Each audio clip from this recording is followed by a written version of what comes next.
ऐसे लोगों की जो अर्थों में भी शामिल होते हैं, ये बड़े दुख की बात है। ऐसे लोग जब मरते हैं तो इनके जनाजों में भीड़ कहां से आती है। लंबे समय तक बारूद को इकट्ठा किया ताकि वो जिहाद को आगे फैला सके अपने धर्म के लिए। आप उनके धर्म की बात नहीं करें तो क्या करें? आपके देखिए मजहब के नाम पे, धर्म के नाम पे उन्हें कितना मतलब उनके लिए कहीं ना कहीं उनके गोबर भरा जा रहा है, भूस भरा जा रहा है, बम भरा जा रहा है, वो अपनी जान देने के लिए तैयार है। ये लोग, ये आतंकी, ये नालायक, ये कमबख्त लोग अगर अपने समाज में भला चाहते तो कम से कम ऐसी यूनिवर्सिटी, ऐसा स्कूल, ऐसा कॉलेज ही बना देते जिसमें कम से कम अपने धर्म के लोगों का इलाज करते, उनके लिए पैसा इकट्ठा करते, उन्हें शिक्षित करने का काम करते। लेकिन ये लोग अपने मजहब को, समाज को बदनाम करने वाले लोग, ऐसे नारंग आतंकी लोग हैं। नमस्कार, स्वागत है आपका इस चर्चा में। और आज जो बातचीत होगी उस आतंकवाद के मुद्दे पर, जिस आतंकवाद के बारे में आज हमारा पूरा देश चर्चा कर रहा है। एक महिला जो पढ़ लिख कर डॉक्टर बन गई थी, जिसका ये काम था कि वो लोगों का इलाज करती, लोगों के लिए भगवान स्वरूप साबित होती, उसी महिला ने लोगों को मारने की प्लानिंग बनाई। 2 साल तक बम बारूद इकट्ठा किया, अपने भाई को भी इसमें शामिल किया और उसके बाद एक बहुत बड़ी वारदात को अंजाम दिया। और आज हैरानी की बात यह है कि वो पढ़ी लिखी महिला, मुस्लिम कम्युनिटी से आती है, वो पढ़ी लिखी महिला ये बात खुलकर कह रही है कि मैं जिहाद की प्लानिंग कर रही थी, मैं इस्लाम को आगे बढ़ाने की प्लानिंग कर रही थी। और आज इसी मुद्दे पर चर्चा करेंगे। मेरे साथ मौजूद है शाकाल बाबा। बाबा, बड़ा गंभीर मसला है। आप शांतिपूर्वक अपनी गाड़ी में चल रहे हैं क्योंकि किसी शादी में आप पहुंचे हुए हैं। आप अपनी गाड़ी में चलते जा रहे हैं, वहाँ चांदनी चौक के पास से शांति से जाम से निकल रहे हैं और अचानक एक ब्लास्ट होता है और आप भी उड़ जाते हैं, आपका ड्राइवर और आसपास का सब कुछ उड़ जाता है। कितना खतरनाक दृश्य रहा होगा ये। अगर बात की जाए, शाहीन पढ़ी लिखी थी, डॉक्टर थी बाबा, और ये भी बताया जाता है कि जैसे मोहम्मद की महिला विंग की यहाँ पर भारत में कमांडर थी शाहीन। सबसे बड़ी हैरानी की बात यह है कि 2 साल से वो ये सारी प्लानिंग कर रही थी और हमारी खुफिया एजेंसियों को तब पता चलता है जब ये हादसा हो जाता है। देखिए, खुफिया एजेंसी की अगर बात करो तो अब बात करो, जैसे मोहम्मद के जो पोस्टर हैं कश्मीर में कहीं ना कहीं लगाए गए थे, उसके बाद जो खुफिया तंत्र सक्रिय हुआ, उसके बाद ये मामला पहुंचा फरीदाबाद में, जो इतना बड़ा ये आरडीएक्स मिला। बहुत बड़े मतलब बात करो तो जिस प्रकार से देश के अंदर में बात करो, जिस प्रकार से ये डॉक्टर लोग, जो शिक्षित वर्ग को एक रैकेट निकल के आया, जो इतनी बड़ी घटना को अंजाम दिया है, सोचने वाली बात ये है। नकुल भाई, कारण क्या है? अभी तक हम समझते थे कि कम पढ़े लिखे मंद बुद्धि वाले लोगों को बरगला दिया जाता है, उन्हें आतंकी गतिविधियों में शामिल कर लिया जाता है, यानी कि उनका ब्रेन वॉश कर लिया जाता है, माइंड बिल्कुल साफ कर दिया जाता है। लेकिन एक ऐसा वर्ग जो पढ़ा लिखा वर्ग, अगर वो समाज को बचाने निकला है, अगर ये समाज को बचाने के, समाज के हित में काम करते हैं, तो उनकी अगर स्वास्थ्य के लिए अगर ये प्लानिंग करते, देश में यूनिवर्सिटी बनाकर उनकी जीवन को बचाने के लिए काम करते, अगर अपने लोगों के लिए अगर बात करो, दिल्ली बम ब्लास्ट में मुस्लिम परिवार का भी वो ऐसा आदमी मरा है जो अपना रिक्शा चलाता था, मजदूरी करता था। तो शिकार जो होते हैं, जब होते हैं शिकार, तो सभी मजहब और सभी धर्म के लोग शिकार होते हैं। यही हुआ। और दोस्तों, हैरानी की बात यह है कि शाहीन डॉक्टर थी और उसने अपने भाई जो पढ़ा लिखा था उसे भी इस मुहिम में शामिल किया। ये समझने वाला, मतलब ये भीड़ समझ में आती है कि कैसे समझाया होगा इस बात के लिए कि भाई अपने को बम बांध कर उड़ना है हमें, और हमें इस्लाम के लिए जिहाद को आगे बढ़ाना है। बाबा, नहीं लगता आपको कि एक संतुलित जिसका दिमाग होता है आदमी का, वो ऐसा काम कभी नहीं करेगा? जिसका दिमाग असंतुलन में चला गया होगा वही इस तरीके के कदम उठाएगा। नहीं, मैं तो कह रहा हूँ दिमाग तो बिल्कुल फिट हो है भाई। जो अगर बात करो शाहिद की, तो बात करो यूपीएससी की, वो टॉपर है, कानपुर के अच्छे जिस कॉलेज में पढ़ती थी वहां की टॉपर रही है, बहुत अच्छी पढ़ी लिखी, उस समय उसका मतलब अच्छे छात्रों में नाम लिया जाता था उसका। ऐसा नहीं है उसके मन बुद्धि, लेकिन उनको प्लानिंग कहीं ना कहीं, उसको अगर देखो, उसकी प्लानिंग देखो, 2013 से वो गायब हो गई थी अचानक। अब देखिए जिस प्रकार से उसने आधार आईडी का एड्रेस लगाया, उसने अपने भाई के एड्रेस लिखवाया, यानी कि जो परवेश था सहारनपुर में, वहां का एड्रेस दिया। तो साथी थी वो, ऐसा नहीं है कि उसकी मजबूती हो गई थी, वो अपने पिताजी को या परिवार को फंसाना नहीं चाहती थी, वो एड्रेस वहां का भी दे सकती थी, जहां मतलब जहां जन्मी थी, जहां पैतृक उसका गाँव है, लेकिन वहां का नहीं दिया उसने। जो अपने भाई को परवेज है उसे भी इसमें कृत्य में शामिल कर लिया। तो ये देखिए वो बड़ी सातिर थी, और इतनी सातिर थी, देखिए उसने उससे पहले अपने पति को जो है तलाक भी दिया, जो कानपुर में उसका पति है उसे तलाक दिया। अब देखिए तलाक दिया, वो प्लानिंग क्या थी। आज देखिए उसके जो बेटा बेटी है, पुलिस उससे भी पूछताछ कर रही है। तो कम का ये जो शाहीन की जो पूरी कुंडली जब खंगाली जाएगी तो मैं समझता हूँ इसके रिश्तेदार परिवार वाले जो कहीं ना कहीं निशाने पाएंगे। मैं नहीं कहता कि वो सारे शामिल हो, लेकिन कहीं ना कहीं परेशान तो पूरा परिवार खानदान होगा पूरा। बाबा हैरानी वाला सवाल यह है कि आपने जब बताया कि इतनी पढ़ी लिखी थी शाहीन, यूपीएससी की टॉपर रही, कॉलेज में चर्चे होते थे शाहीन के, उसके बाद भी शाहीन ने अपने दिमाग को इस मिशन के लिए कैसे प्रेरित किया होगा, ये समझने वाला विषय है। और हैरानी वाला विषय भी है कि यार कोई ऐसा कैसे कर सकता है। एक महिला जो जननी होती है, जो महिला कहते हैं भावुक होती है, जिसके मन में ममता होती है, वो महिला लोगों को मारने का मिशन बना लेती है। देखिए बात करो, आपने जैसे कहा जननी के कहो, एक नागिन भी होती है, वो भी अपने बच्चों को बचा कर रखती है। लेकिन ये तो ऐसी नागिन निकली जो अपने पति को, अपने बेटा बेटी के लिए, अपने भाई के लिए, अपने पिता के लिए कहीं ना कहीं ये जहर तैयार कर दिया इसने। अब ये देखिए कितने बड़ी जो मतलब जो इनको प्लान करने वाला वो कौन सा माइंड है जो ब्रेन वॉश जो करता है, ऐसे डॉक्टरों को, पढ़े लिखे को धर्म के नाम पर ब्रेन वॉश कराकर इतनी बड़ी घटना को अंजाम दे देता है। ये बहुत बड़ा दुख का बहुत ही गंभीर विषय है। कारण क्या है, हम देखते हैं कि अनपढ़ है, कोई जाहिल है, उसे अगर आपको बुद्धि में डाल दिया कि ये धर्म बचाओगे या धर्म के लिए आपको ईश्वर या अल्लाह तो तुम्हें बहुत कुछ देगा, स्वर्ग में जाओगे तो तुम्हें हूर मिलेगी या ये मिलेगी।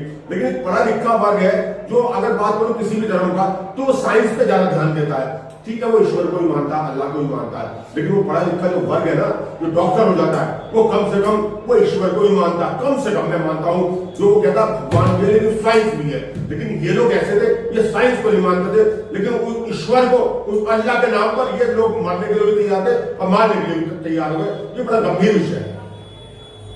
आज अगर बात की जाए तो हमारे सामने, हमारे देश के सामने ये संकट आन खड़ा हुआ है कि जो सामाजिक समरसता की बात हमारे देश में होती थी, गंगा जमुनी तहजीब की बात होती थी, ऐसी घटनाओं के बाद सामाजिक समरसता को ठेस पहुंची है। मुझे और आपको अब शक करना पड़ेगा शायद उन लोगों पर जो हमारे कभी दोस्त हुआ करते थे, तो हमारे दोस्त हैं, हमारे अड़ोस पड़ोस में दुकानदार हैं, हमारे मोहल्ले में आने जाने वाले ठेले वाले हैं, या फिर कहीं कोई काम करने वाले मिस्त्री हैं।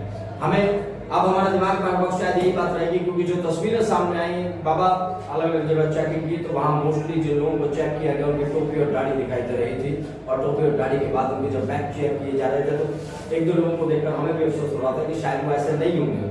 लेकिन कहते हैं ना, गेहूं के साथ घूम भी पिसता है। तो क्या बाबा शक वाली जो स्थिति रही वो अलग अलग जगह बढ़ने वाली है? इस्लाम की जो खूबसूरती की जिसकी बात करते हैं वो खूबसूरती यहाँ नहीं दिखाई देती, इसलिए ये शक का दायरा और ज्यादा बढ़ने वाला है। देखिए बात करो इस्लाम की खूबसूरती की, धर्म कोई भी गलत नहीं है, सभी का धर्म मोहब्बत और प्रेम की बात करता है। ये इस्लाम ये आपके दुश्मन नहीं है, धर्म के भी दुश्मन है। ये लोग ऐसे दुश्मन है, बात अगर पुलिस की चेकिंग की करो तो ये सबसे बड़े दुश्मन कौन है, ये है। वाकई में देखिए दोस्तों, जब धर्म की बात होती है तो हम ये बात कहते हैं खुलकर के धर्म किसी अपराधी का धर्म नहीं होता। लेकिन जब भी ऐसे बम ब्लास्ट सामने आते हैं, जब भी ऐसी घटनाएं सामने आती हैं, तो ये बात सोचने के लिए मजबूर करती है कि आखिर जिन्होंने ये बम ब्लास्ट किया, जिन्होंने इस बम ब्लास्ट की प्लानिंग की, जिन्होंने एक लंबे समय तक बारूद को इकट्ठा किया ताकि वो जिहाद को आगे फैला सके अपने धर्म के लिए, अब उनके धर्म की बात नहीं करें तो क्या करें। अब शाकाल बाबा हो ये रहा है, जब चेकिंग चल रही है, चेकिंग अभियान चल रहा है, तो सीधी सी बात है मुसलमान शक के दायरे में है, क्योंकि ये मुसलमान महिला थी जिस महिला को ममता करुणा की मूर्त बताया जाता है। वो महिला लोगों की जान के साथ खिलवाड़ करने की बड़ी तैयारी कर रही थी। वो तो सुरक्षा एजेंसियां अलर्ट थी, तो बहुत सारा आरडीएक्स पहले बरामद कर लिया गया, कई केमिकल बरामद कर लिया गया। लेकिन अब सवाल ये है कि अब धर्म की बात क्यों ना हो जब ये बम ब्लास्ट हमारे सामने है और शाहीन हमारे सामने। देखिए बात यह है, अगर बात करो जिस तरीके से पुलिस चेकिंग कर रही है या ये कर रही है, एजेंसी खुफिया एजेंसी या पुलिस है, सरकार अपना काम कर रही है, करेंगी। कारण है धर्म और मजहब की बात नहीं है, बात लिबास की आ गई है। जो लिबास जो है अगर बात देखें तो उस लिबास की चेकिंग हो रही है, किसी मजहब की चेकिंग नहीं हो रही। जिस प्रकार के मामले आते हैं अगर बात देखो तो उस लिबास वाले, मैं कहूंगा जो टोपी या दाढ़ी या बुर्के, उनको चेक किया जा रहा है, क्योंकि आतंकी जिस प्रकार से अगर आप इनकी तस्वीरें देखिए तो इनके लिबास क्या है। बात यह है पुलिस कहीं ना कहीं शक कर रही है, शंका कर रही है।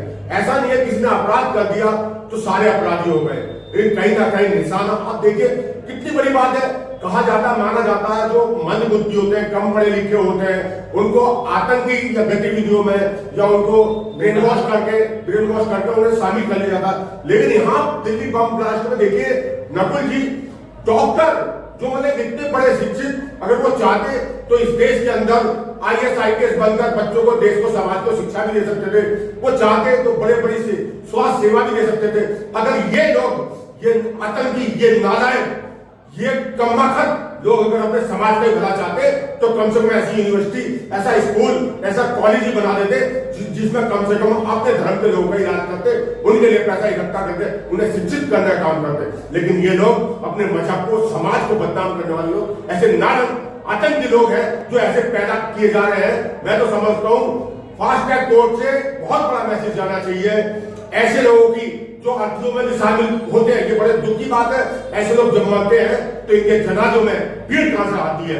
इनके ये जब मरते आतंकी तो इनको रोने वाले कौन आते हैं, इनको बचाने वाले कौन आते हैं? इस देश में वो बात है, संविधान में कानून है कि हर किसी को अपना अधिकार है उसको लड़ाई लड़ने का। इन्हें बचाने के लिए वकील कहां से आते हैं? ये बड़े दुख की बात है। ये वाकई में बड़े दुख की बात है, क्योंकि जब एक ब्लास्ट होता है, उस ब्लास्ट के बाद जिस यूनिवर्सिटी से कनेक्टेड थी ये सारी चीज़ें, उस यूनिवर्सिटी में पता चला कि गम की नमाज पढ़ी जाती है, जो नमाज पढ़ी गई, शहीदी की नमाज पढ़ी गई। और आप सोचिए ज़रा बाबा कि क्या आप अपने शरीर पर बम बांधकर अपने आप को गम से उड़ा लेंगे? ऐसा करने की हिम्मत आप में, हम में, बहुत सारे इस देश के लोगों में नहीं होगी। लेकिन जो लोग कार में सवार थे उन्हें ये पता था कि इस ब्लास्ट में हम भी उड़ने वाले हैं, उसके बाद भी वो इस कार्य के लिए आगे बढ़े।